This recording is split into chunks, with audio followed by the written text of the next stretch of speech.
Hi guys. कल मेरा 1 PM को था आईबीपीएस पीओ मेंस का एग्जाम। वीडियो डालने में काफ़ी लेट हो गया, बट मैं आपको अपने टिप्स बता देती हूँ मेरा क्या कैसे रहा। एक्चुअली मैं घर काफ़ी लेट आई और आने के बाद ना मैं पूरे ये एनालिसिस में पड़ गई थी कि फर्स्ट शिफ्ट कैसी आई है, सेकंड कैसी आई है, कौन सी ईजी है, कौन सी टफ है। बहुत ज़्यादा क्यूरियोसिटी यही सबका हो रहा था, क्योंकि इस बार नॉर्मलाइजेशन होगा, 2 शिफ्ट्स में एग्जाम हुआ है और मेरा क्या कैसे एनालिसिस है मैं आपको सब्जेक्ट वाइज बताती हूँ। लेकिन आप लोग भी अपने कमेंट्स में शेयर करना अटेम्प्ट क्या कैसा रहा, फर्स्ट शिफ्ट का भी सेकंड शिफ्ट का भी, शिफ्ट वाइज बता के करना, ताकि पता लगे कि आपने मतलब ऑन एन एवरेज लोगों के कितने अटेम्प्ट्स जा रहे हैं। वैसे मैंने जितनी एनालिसिस की है, मैंने सबके चैनल में जा जाके कमेंट्स देखा है, लोगों का मतलब अटेम्प्ट क्या कैसा रह रहा है, तो मैंने भी बहुत ज़्यादा रिसर्च किया है। सबसे पहले रीजनिंग का सेक्शन था, तो रीजनिंग में मैंने बनाए हैं 10 क्वेश्चन मैंने 2-2 नंबर वाले बनाए, तो 20 मार्क्स वहाँ हो गए। और 8 क्वेश्चन मैंने 1 नंबर वाले बनाए हैं, तो 28 मार्क्स मेरा इन टोटल रीजनिंग में मैंने बनाया है। आई थिंक 2 नंबर वाला जो इनपुट आउटपुट का क्वेश्चन था वो मेरे शिफ्ट में सबने बनाया होगा, वो बहुत डुएबल साइड पे था, मैंने भी वही बनाया है। उसके अलावा कोडेड डायरेक्शन बनाया और एक एक नंबर के कई क्वेश्चंस बनाए। मैंने पजल कल एक भी नहीं बनाई, पजल बनाने का टाइम नहीं बना, ऑल्दो मैंने मार्क फॉर रिव्यू किया था कि एंड में बनाऊंगी, बट टाइम नहीं बचा पजल के लिए, तो पजल मैंने नहीं बनाया एक भी। तो मैंने सारे मिसलेनियस किए हैं, लॉजिकल रीजनिंग की है 3 कुछ, और बाकी पूरा यही सब मिला जुला के डेटा सफिशिएंसी एंड ऑल।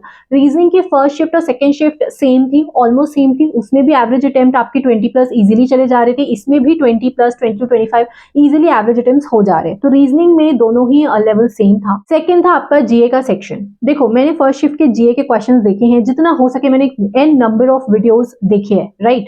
तो मेरे को जितना समझ में आ रहा है ना, फर्स्ट शिफ्ट का जी अगर मैं अपने हिसाब से बताऊं तो 10 से 12 क्वेश्चन मेरे को लाइक टू द पॉइंट अच्छे से पता थे, कि उसमें से 12 क्वेश्चन लगभग मैं सही लगा के आती। लेकिन जब अपनी शिफ्ट का मैं देखूं तो वहां पे मुझे सिर्फ 6 क्वेश्चन ऐसे थे जो मुझे ऑन एन एवरेज एक्यूरेटली आते थे, कि 6 क्वेश्चन मुझे आते ही हैं। अब मैं सिर्फ 6 के भरोसे तो नहीं रह सकती थी, मुझे और अटेम्प्ट करने थे, और इसलिए मैंने जितने भी मुझे ये लग रहा था कि मैंने कहीं तो पढ़ा है, कहीं तो सुना है, मुझे ऐसा डाउट था सब में, लेकिन एकदम एक्यूरेट आंसर आता हो ऐसा नहीं था, बिकॉज बहुत डेप्थ में आया था जीए। तो इसलिए मैंने जो है टोटल 22 अटेम्प्ट किया है जीए में। और जीए मैं बता रही हूँ, मेरे हिसाब से फर्स्ट शिफ्ट की जीए थोड़ी सी डुएबल थी, इजी साइड पे थी सेकंड शिफ्ट के जीए के कंपैरिजन में। फर्स्ट शिफ्ट में ना इजीली लोग 18-19 भी बना रहे हैं, मेरी शिफ्ट में ऑन एन एवरेज 10-11-12 इतने अटेम्प्ट मुझे लग रहे हैं ऑन एन एवरेज जो जा रहे हैं।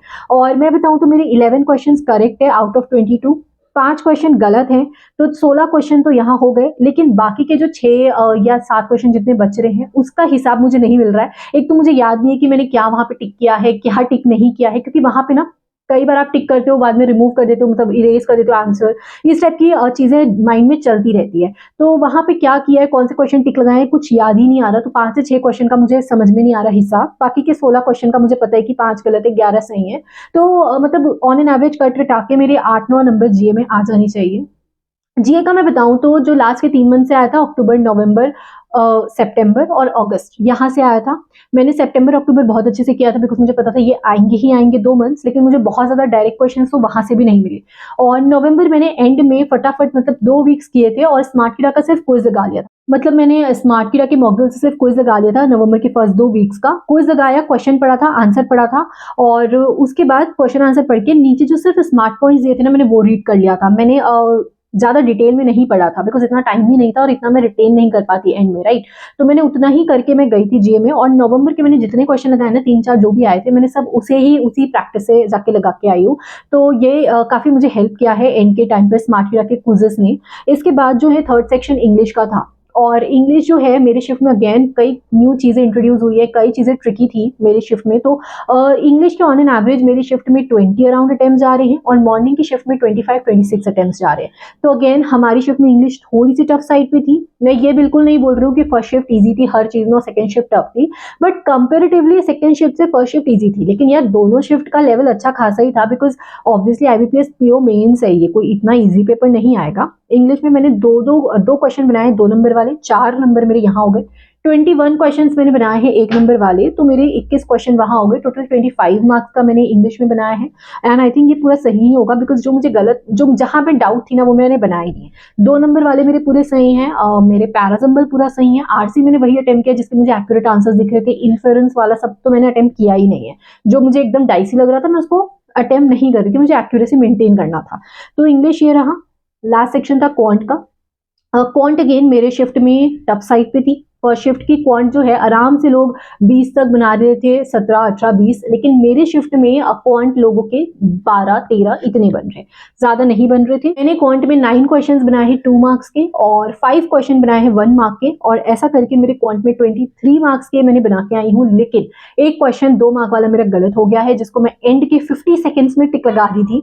एक्चुअली मैंने काफी सॉल्व कर लिया था, उसको पूरा सॉल्व कर ही लिया था, और मेरा उसका आंसर भी ना 8 आ रहा था। बार बार मैंने 2-3 बार चेक किया, 8 आंसर उसका आ रहा था।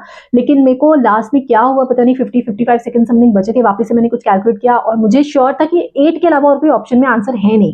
तो फिर मुझे लगा यार शायद इसका आंसर नन ऑफ दीज है, बिकॉज कई बार ये लोग फंसाने के लिए नन ऑफ दीज दे देते हैं। तो मैंने नन ऑफ दीज उसको मार्क कर दिया, बस वो गलत हो गया मेरा 2 नंबर वाला।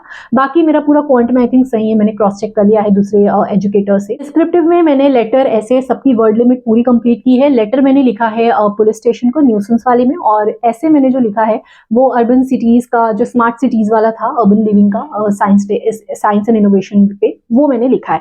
उसमें ना education sector, health care sector, drones, usage of drone, smart board, पता नहीं मैंने कितना कुछ लिख दिया यार। इस बार लेटर और एसे में थोड़ा सा ट्रिकी ये लोगों ने दिया है, बिल्कुल भी इजी टॉपिक्स नहीं थे। मॉर्निंग के भी फर्स्ट शिफ्ट के भी टॉपिक्स इजी नहीं थे, सेकेंड शिफ्ट के भी इजी नहीं थे, क्योंकि यार हम लोग ब्रांच मैनेजर का तो वो बेयर मिनिमम में एक बैंक मैनेजर को तो आ ही जाता है, और वो सब लोग अटेम्प्ट कराते हैं। और मुझे लग रहा है कि अब ना आईबीपीएस वालों को पता लग गया है यूट्यूब देख देख के कि ये लोगों का स्ट्रैटेजी है कि बैंक मैनेजर पे लेटर लिखो ताकि 100 वर्ड्स तो आपके फॉर्मेट में ही चले जाएं और बीच में आपको 2-3 लाइन डालनी होती है। तो इन लोगों ने इस बार बड़ा स्मार्टली यूज किया है, बैंक मैनेजर का तो लेटर दिया ही नहीं, और बाकी में आपको लेटर लिखना था। ठीक है, अब अगर पेपर टफ था तो वो सबके लिए टफ था, अगर इजी था तो सबके लिए इजी था। मैं बताऊं कंपैरेटिवली इस बार का पेपर डुएबल साइड पे था, मतलब हर सब्जेक्ट को, हर सेक्शन को थोड़ा थोड़ा मॉडरेट कर दिया था। बट ऐसा नहीं था कि कोई क्वेश्चन इतना टफ था कि 3-4-5 नंबर भी नहीं बन रहा है। तो हर सब्जेक्ट में कुछ ना कुछ तो सबका बन रहा था, और ऐसा करके अब देखते हैं कट ऑफ कितनी क्या जाती है, क्या रहता है। अब हम एसबीआई पीओ और क्लर्क के ऊपर बात करेंगे आगे के वीडियोस में कि क्या कैसे स्ट्रैटेजी होनी चाहिए, कैसे आपको टारगेट करना है, कैसे आपको इस साल एसबीआई क्लर्क को क्लियर करना है। जल्दी वीडियोस आएंगी, तब तक के लिए आप चैनल को सब्सक्राइब करो, टेलीग्राम ज्वाइन कर लो, लिंक नीचे मिल जाएगा। मेरा दूसरा चैनल भी सब्सक्राइब कर लेना, क्योंकि अब मैं उसमें आपके लिए मोटिवेशनल कंटेंट और ऐसा कुछ प्लान कर रही हूँ कि अब मैं रेगुलर डालूं, बिकॉज वो टालते टालते बहुत ज्यादा टालते जा रही हूँ मैं, तो अब मुझे वो चीज को डिले नहीं करना। शॉर्ट तो शॉर्ट ही सही, मैं उसमें कुछ ना कुछ आप लोगों के इंस्पिरेशन के लिए डालूंगी। सो और कोई डाउट हो तो कमेंट करना, अपने अटेम्प्ट्स वगैरह नीचे शेयर करना। Will meet you the next video. Thank you.